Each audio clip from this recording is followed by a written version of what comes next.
ნაციონალური მოძრაობის ფრაქციებმა დედაქალაქის საკრებულოში 2015 წლის ბიუჯეტის საბოლოო შენიშვნები წარმოაჩინეს.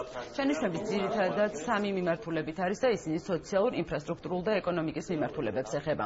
როგორც ფრაქციის წარმომადგენლები აცხადებენ, არსებულმა დოკუმენტმა ყოფილი მმართველი გუნდის ცვლილებების აუცილებლობაში დაარწმუნა.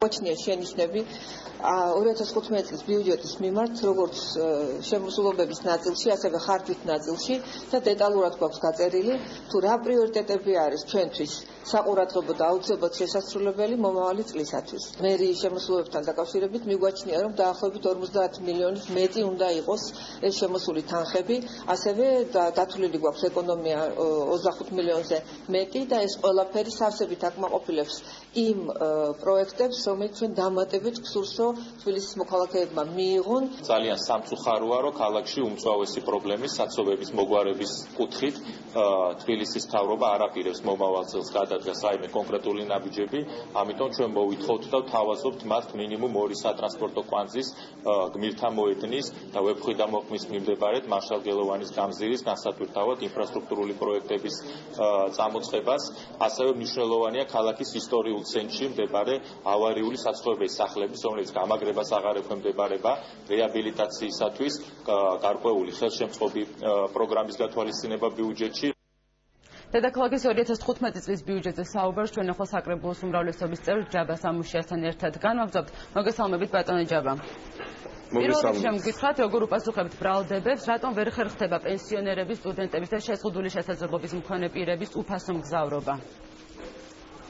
მე მინდა თავიდანვე გითხრათ, რომ წლევანდელ წელს ვისაღებ ბიუჯეტზე 2015 წლის ბიუჯეტში არის უამრავი სოციალური პროექტი გათვალისწინებული, მათ შორის უამრავი ახალი სოციალური პროექტია გათვალისწინებული და ბუნებრივია ეს არის სწორედ ის პროექტები, რომელიც მიმართულია აი ამ კატეგორიის ადამიანებისათვის ცხოვრების გაუმჯობესების მიზნით.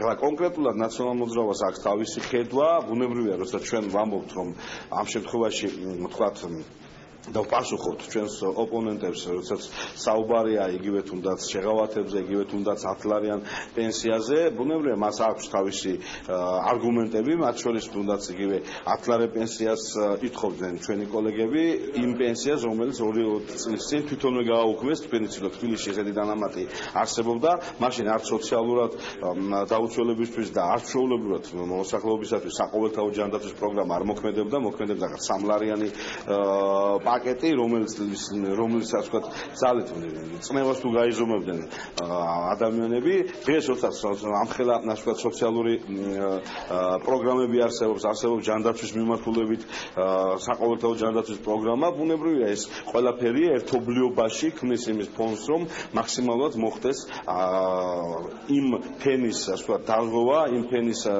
სოციალური პირობების გაუმჯობესება, ვისაც ეს სჭირდება. მე მინდა გითხრათ, რომ ეს ბიუჯეტი სწორედ სოციალურად ორიენტირებულია, ზოგიერთ თქვათ კრიტიკას, რომელსაც მესმის ჩვენი ოპონენტების ნამდვილად ვერ მივიღებ, თუმცა დღეს არის ის პერიოდი, როდესაც შემოდის წინადადებები ფრაქციებიდან, კომისიებიდან, საკრებულოს საფინანსო საბიუჯეტო კომისიაში და ბუნებრივია განვიხილოთ, ყველა მათგანს განვიხილოთ, მე მინდა ისე არ გაიგოს ჩვენმა, ასე ვთქვათ, არც ოპონენტებმა, არც მოსახლეობამ, რომ ეს წინადადებები ავიღებ და გვერდზე გადავდეთ, როგორც იყო წლების წინ, იგივე ნაციონალური მოძრაობის დროს, როდესაც ოპოზიცია მათ სთავაზობდა წინადადებებს და ისინი ერთ წინადადებას არ ითვალისწინებდნენ. ჩვენ გვექნება მათი განხილვა, სწორედ ამას ემსახურებოდა თუნდაც ბოლო რამდენიმე დღის მანძილზე საკრებულოს პროცესები. დიდი ბოდიში, თუ შეიძლება დედაქალაქის ავარიულ სახლებზეც რომ ვისაუბროთ, ეს საკმაოდ საინტერესო თემაა, რას ითვალისწინებს ბიუჯეტი, რაოდენობის სახლების რეაბილიტაცია მოხდება და თუ არის დაგეგმილი მათი ახლით ჩანაცვლება. ორბელიანის და ინგო როყვას ქუჩების რეაბილიტაციაზე, როგორც თქვენი ოპონენტები ამბობენ, 8 მილიონ ლარზე მეტია გამოყოფილი, რომ გითხრათ რა თანხები შედა ქუჩებისთვის. მე მინდა გითხრათ, რომ ერთ-ერთი ყველაზე დიდი ზრდა ბიუჯეტში არის სწორედ ამ კუთხით. ეს არის ინფრასტრუქტურული და ავარიული სახლების რეაბილიტაციის მუხლი. ჩვენი მიზანი არის ის, რომ ქალაქის ცენტრალურ უბნებს, იმ უბნებს, სადაც ეს ყველაზე მეტად პრობლემურია, სწორედ ამ უბნებში დავიწყოთ ერთხელ სამუდამოდ პრობლემის მოგვარება და ეს პრობლემა მართლაც გადაიყვანოს. არის გამოყოფილი ამ 8 მილიონის გარდა ეს 124 მილიონ ლარზე მეტია გამოყოფილი, იმიტომ რომ სხვადასხვა ორი მუხლიდან მიმდინარეობს ამ მიმართულებით დაფინანსება და ზრდა არის 8 მილიონით მეტია, ვიდრე მაგალითად გასულ წლებში იყო ამ კუთხით ასე ვთქვათ დასახარჯი თანხა.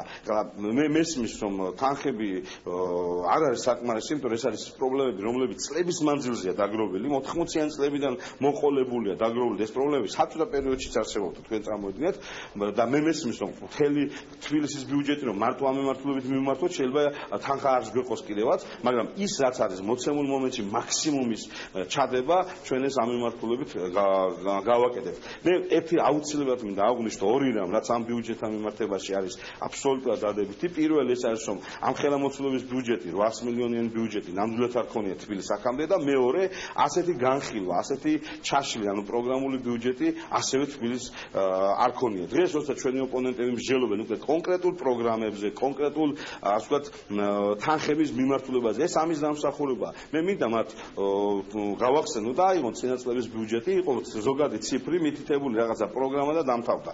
დღეს უკვე ამ პროგრამის ქვეშ მოყვება დანართების მთელი ასე ვთქვათ ნუსხა, სადაც არის გათვლილი თითოეული თეთრი. ისევ საცხოვრებელის თემას რომ მიუბრუნდეთ, თუ არის ყოვა აქტუალური ეგრეთ წოდებული ხრუშოვკების თემა და რა არის გათვალისწინებული ამ მიმართულებით 2015 წლის ბიუჯეტში? იცით რა, ეს თემა, იგივე თუნდაც ხრუშოვკების თემა, ბუნებრივია ეს არ არის მარტო ბიუჯეტის საქმე, ეს უკვე ზოგადი ქალაქგეგმარებითი პოლიტიკის საქმე და აქედან გამომდინარე, თუნდაც წელს ბიუჯეტში გაჩნდება აუცილებლად, იმიტომ ეს არის ერთ-ერთი მთავარი შენიშვნა, რომელიც წავა უკვე უმრავლესობიდან და მე მინდა გითხრათ, რომ მარტო უმცირესობა რა უმრავლესობაც აქვს რამდენიმე წინადადება, ეს არის გენგეგმის, ანუ მთავარი სტრატეგიის, ასე ვთქვათ, დადება ქალაქის განვითარების. აი იქიდან გამომდინარე, გენგეგმაში იქნება გაწერილი, დეტალურად იქნება გაწერილი თუ რა პოლიტიკას აწარმოებს და რა პოლიტიკას დაიწყებს მთავრობა. დიდი მადლობა ბატონჯაბას, იგივე ხრუშოვკებთან მიმართებით. დიდი მადლობა რომ პასუხობდით ჩვენს შეკითხვას, ემაყურებელ შევახსენებთ.